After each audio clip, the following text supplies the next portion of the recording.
Growing up, I was a Sony fanboy. I still enjoyed their systems and exclusives. Even though I tend to get a little bored sometimes with their super cinematic adventure game output, there's no doubt that an insane amount of effort and money goes into each release that they publish. But something happened in the PS3 era that really marked a shift from what I found so special about their output on the PS2 and PS1. Microsoft and Sony both kind of went for a grittier, more adult approach on the majority of their exclusive titles. This has mostly stayed true to today, with big cinematic single-player adventure games still being Sony's preferred money-making exclusives. And the numbers don't lie, so it's easy to see why a big business focused on profit like Sony has made the decisions that they have. They've carved out a niche that really works for them and sorta gives them an identity as a brand. But my problem with this is that there just isn't as much variety in Sony's output anymore. There were gritty Sony exclusives on PS2, but there were also colorful platformers that were designed to compete directly with the likes of Nintendo. In this video, I want to talk about the big three and why I feel like they're so special and why it's such a shame that only one of them has survived up until the PS5. Sly Cooper was a series of action stealth platformers for the PS2, and it's often the most overlooked trilogy of the big three from that era. Though it is my personal least favorite of the three, the Sly games are incredibly well designed and fun. All three games have a fantastic art design with fluent animations and characters that really pop. The games have a good sense of humor and do a great job at balancing heavy topics with a sense of levity. The first Sly game is a pretty linear game, much shorter and easier than its Insomniac and Naughty Dog contemporaries. But this is one of my favorite games to boot back up and just beat real quick in one sitting. Sly 1 is a concise experience, giving you just what you need without being overbearing. Sly 2 and 3 are much bigger games with a slightly less linear design. Sly 2 has the perfect balance in the series for me, between mascot platformer and big sprawling action-adventure game. There's something special about these games and the cartoony aesthetic of them. This is exactly the kind of thing I'm referring to when I say that it's sad that these types of games died. Sly Cooper could never be released now because these games required big budgets that would never be handed out for a cartoony platformer like this nowadays. While I'm discussing Sly, I have to admit that I haven't actually spent a lot of time with the fourth game in the series, which came out 8 years after Sly 3. I've been meaning to get around to it, but I've heard middling things about it. When I eventually do give it a shot, I hope it at least partially lives up to the fantastic 3 games that came first. Something you'll notice about these first-party PS2 platforming games is that they all come in trilogies. And this isn't just Ratchet, Jak, and Sly. This even applies to the PS1 with Crash and Spyro. Hell, even Ty the Tasmanian Tiger had 3 games on PS2. But there's arguably no trilogy on the PS2 more iconic than the Jak and Daxter series. Developed by undoubtedly one of the most profitable studios in modern gaming, Naughty Dog, Jak and Daxter was their output in between bright and colorful Crash Bandicoot and the big and realistic adventure game series Uncharted. Jak 1 is the earliest game I'm discussing in this video, coming out fairly soon into the PS2's lifespan, and it's damn impressive. Once you're in-game, Jak 1 doesn't have any loading screens, and once you meet certain qualifications, you can go anywhere in the map at any point. This big open design proved to make Jak and Daxter a particularly polished and thoughtful collectathon, giving the gameplay of the first game a singular identity that was rarely replicated well. We're a few years into the collectathon phenomenon that started in the 5th generation with Super Mario 64, so there's a sheen over this game that makes it feel more polished. You don't have to fight with the camera as often, the game runs incredibly smooth, the animation is very nice and well done, and small things like not having to re-enter the level for each star, or power cell in this case, are all very appreciated. Jak 1 is one of those games that almost demands to be fully completed. It's a perfect collectathon because collecting everything is not something you have to go out of your way and break the pace of the game to do. It's something that's actively incentivized as you make your way through levels. It's also probably the only game I consider a true collectathon in any of these trilogies. When I really want a back-to-basics solid platformer executed to perfection, this is the game I come back to. It's not the most unique gameplay loop or the most interesting design I've seen in a platformer or anything like that. It's just a great game executed with confidence. Jak and Daxter's sequel, on the other hand, is an open-world, almost GTA-esque platformer shooter where missions are dispersed around different parts of the map. And despite it being such a major shift in tone and gameplay from the first entry, the transition was handled with grace. Jak 2 is probably my favorite in the series, and it's just because it's such a unique game. I miss Sony's first-party output on the PS2 specifically for games like this. Even though Sony's modern output is still fantastic, everyone has played a game before that's at least kind of like the new God of War or The Last of Us. But Jak 2 is singular in its gameplay loop and presentation. There was a lot more room for experimentation, and it feels like developers back then were a lot more willing to take risks. And their risks paid off, because Jak 2 is an excellent game that has kept me coming back ever since I was a kid. I can say much of the same for the third game in the series. Though this one isn't quite as good to me as the previous entry, it's still a great game. Some of the story beats are a little off here for me, but nothing that ruins the series like some fans claim. One thing I want to mention that I briefly touched on before is that each game in this trilogy has incredibly well done animation. Jak and Daxter feel alive in these games in particular, and it showcases a technical prowess that most games from this era would dream to achieve. Don't get me wrong, I love Uncharted and like The Last of Us, but it does bother me that we'll probably never get another game in this series, or even just another game like this, especially with the budgets that these games had at the time. You had one of the biggest video game companies in the world giving boatloads of money to Naughty Dog to make games that probably weren't even promised an audience,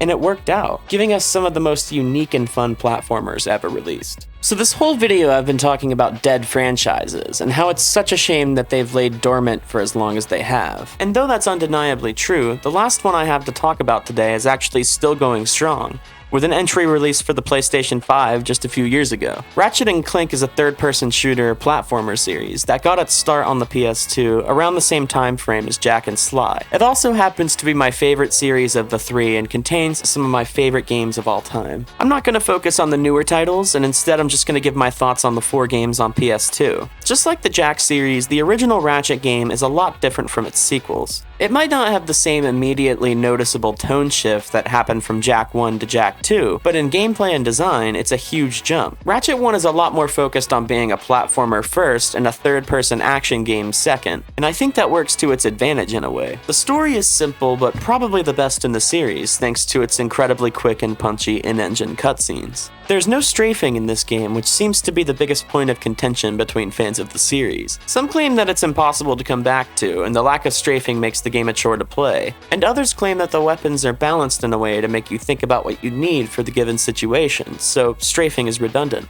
I'm somewhere in between here, but I do lean towards the latter. Ratchet 1's weapon set is filled with intention in a way that I don't believe the series has ever topped. There's a weapon for every combat scenario, but there's not like one gun that's way better than the rest, so you only use that for the entire game. Except the Rhino, but that's kind of the point. Some later Ratchet games, in fact the very next one we're going to talk about, have this balance issue with weapons. Specifically the Bouncer comes to mind. They even added an upgrade system to the weapons to incentivize that you actually use the ones that you don't want to. You can upgrade weapons in Challenge Mode or New Game Plus, but there's none of this in the original on a normal playthrough. Just a balanced set of weapons you can use in many different ways. On the other hand, after you play the subsequent entries, it's genuinely hard to go without strafing. It makes this first game more of a challenge than the next couple entries, but it's still nothing insane. Ratchet 1 is a great time and an amazing platformer that stands on its own regardless of how you feel about the series' direction after. It's a triumph in the same way Jak and Sly 1 are. It sets an incredible foundation that's hard to beat, but just like Jak and Sly, the second game happens to be my personal favorite. Going Commando is so damn fun. They added strafing in this game, which is a huge plus. It makes the action more present, and there's a lot less stop and go in this game compared to the first. They've added the aforementioned weapon upgrades, and even though I was complaining about it earlier,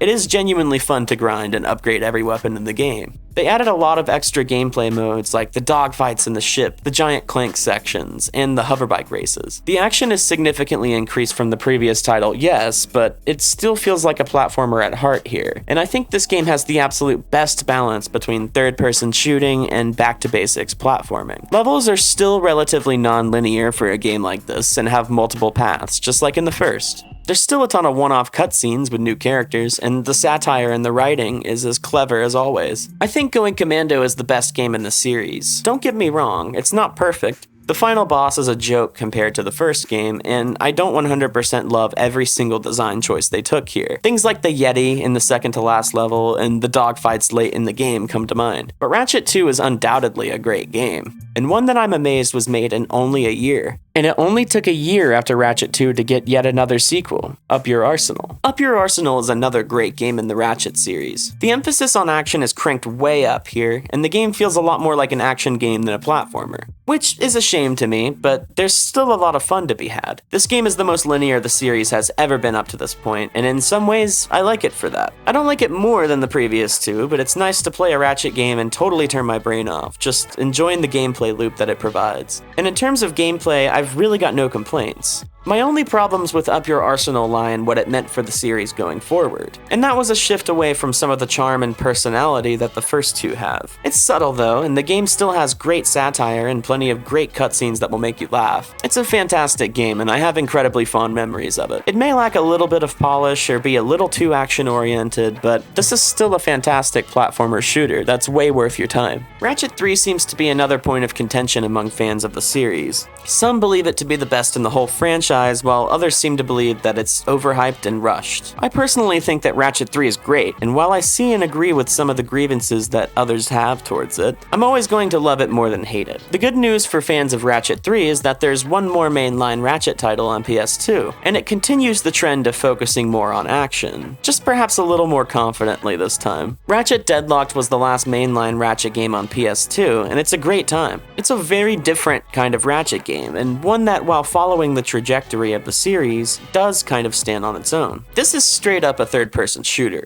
There's brief platforming elements here and there, and it still maintains the series' dry sense of humor and satirical view of capitalism, but all the evidence you need to know that they didn't care about making a platformer anymore is the absence of Clank on your back. He's still here talking to you in-game as a side character, but he's not on your back, and so there's no thruster or helipack, limiting the player's movement options. However, it's not like you'll really miss it. This game is confidently designed around this setup and centered on giving you the most action-focused Ratchet game yet. They even changed the default controller setup to a dual-stick setup where strafing is always on, and it works great. If that sounds appealing to you and you're okay with a Ratchet game not really even being a platformer, then I highly recommend Deadlocked. It's a solid experience.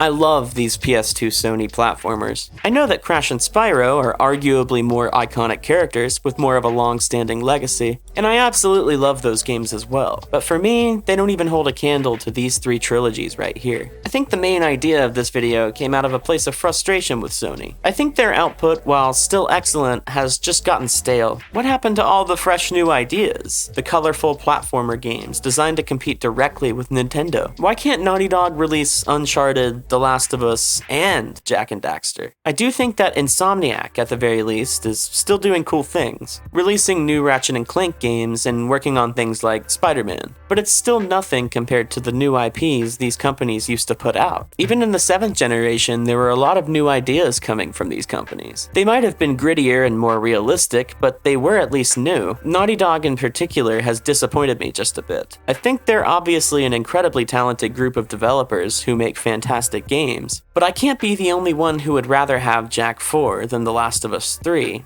or even just something new that isn't so focused on being the most cinematic experience possible. I think I just miss when games were allowed to be games without having to be big, elaborate, multi-million-dollar experiences. When developers took risks on new IPs or completely changed the trajectory of established series just to make something cool and different. I know we will never get another new series like Jak, Ratchet, or Sly. At the very least, not at the sheer concentration in which we received these 10 titles. But I do have hope that maybe one day we'll see Jak or Sly return in some capacity, and when they do, I'll be playing on day one.